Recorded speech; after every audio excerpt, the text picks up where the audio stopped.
Hello, in this chapter we're going to talk about signals in Simulink. Up to here, we have looked at libraries, modeling, and the concept of model in the Simulink. And then we worked on blocks, but in this chapter we're going to talk about signals. Now, we have worked with signals in previous chapter, but not deeply. In this chapter, we're going to talk about signals in Simulink, dimensions of signals, because signals are not one-dimensional. A signal can be a cluster of data.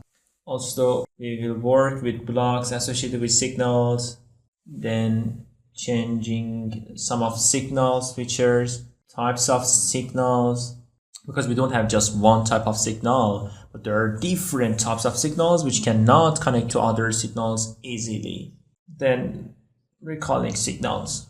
The last part is recalling signals. To understanding the concept of signal in Simulink, we should know that the outputs of blocks are a signal. For example, the bus selector output can be defined as signal or input output of gain.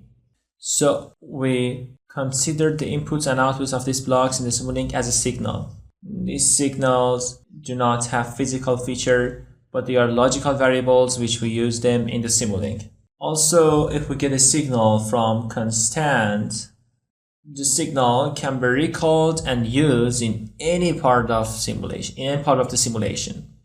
Also here, there won't be any delay. The signal transfer to other part at the time when the Simulink starts.